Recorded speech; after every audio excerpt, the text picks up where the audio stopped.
اور انسان کی کامیابی، انسان کی سفلتا یہ ہے کہ اس خدا کی، اس مالک کی ہم پیروی کریں، اس کی عبادت کریں، اس کی بات مانیں، اسی کی مرضی کے مطابق، اس کے بتائے ہوئے مارگدرشن کے مطابق ہم اپنی زندگی گزاریں، اپنی انفرادی زندگی بھی اور اپنی اجتماعی ساموہک کلیکٹیو لائف بھی اسی کی مرضی، اسی کی اچھا کے مطابق ہم گزاریں۔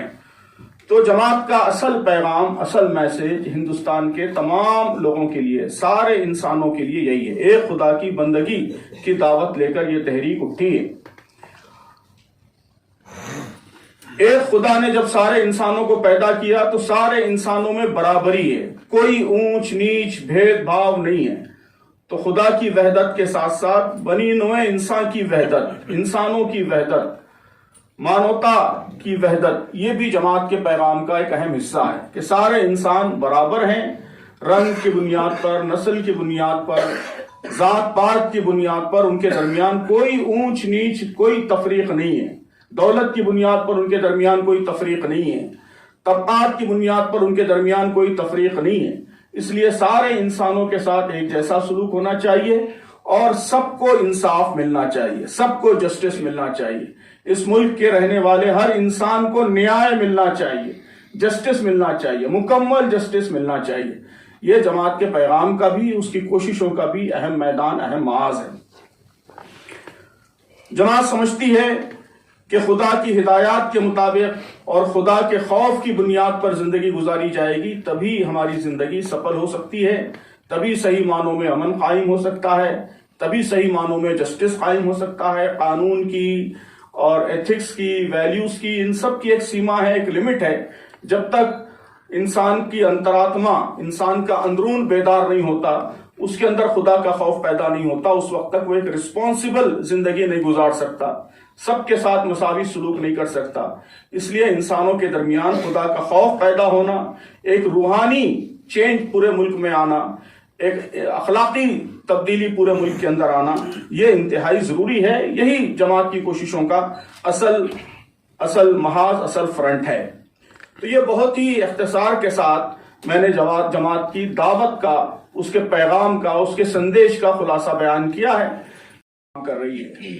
تو جماعت کی یہ کوشش رہتی ہے کہ ملک میں جو پالیسیاں بنیں اور ملک میں جو اجتماعی فیصلے کیے جائیں تو وہ بھی رسپانسبل فیصلے ہوں، تمام انسانوں کے ساتھ عدل، تمام انسانوں کے ساتھ جسٹس، یہ اس کی اصل بنیاد بنے۔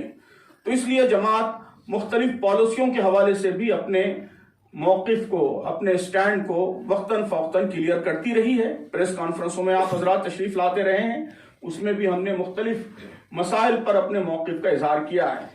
تو میں بریفلی یہ بھی بتاؤں گا کہ جماعت کے موقف کی، جماعت کے سٹینڈ کی بنیادیں کیا ہیں۔ ظاہر ایک ایک واقعے پہ یا ایک ایک نیوز آئٹم پر ہمارا سٹینڈ کیا ہے وہ تو پریس کانفرنس میں ہم بیان کرتے رہتے ہیں، لیکن اس کی بنیادیں کیا ہیں، اس کے فاؤنڈیشنز کیا ہیں، یہ بھی میں بہت ہی اختصار کے ساتھ بیان کروں گا۔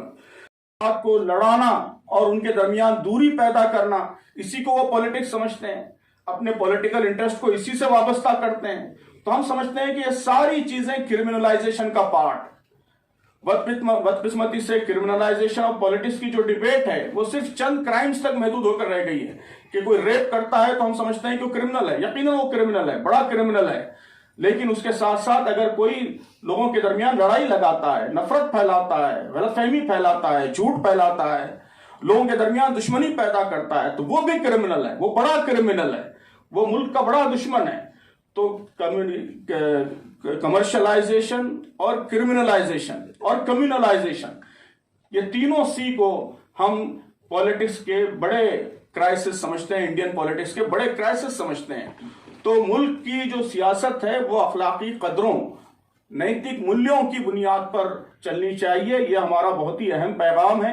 اور ہماری اب تک کی جو پولیٹیکل اسٹرگل رہی ہے اس ملک میں، جو سیاسی جدوجہد رہی ہے، اس کی اہم بنیاد یہی رہی ہے کہ ایسے لوگ سیاست میں آئیں جو اخلاقی قدروں میں یقین رکھتے ہیں، جن کا کیریکٹر اچھا ہے اور جن کا کردار صاف ستھرا ہے، جو نفرت اور بھید بھاؤ اور تفریق سے اوپر اٹھ کر سارے انسانوں کی بھلائی کے لیے سوچتے ہیں۔ ایسے لوگوں کو پولیٹکس میں پروموٹ کیا جائے، ایسے لوگوں کو آگے لایا جائے۔ یہ گویا ہماری سیاسی جدوجہد کی اصل بنیاد ہے۔ اسی طرح اکنامی میں ہم سمجھتے ہیں کہ اکنامی ہمارے ملک کی اکنامک پالیسیز کا اصل مقصد اکنامک جسٹس ہونا چاہیے۔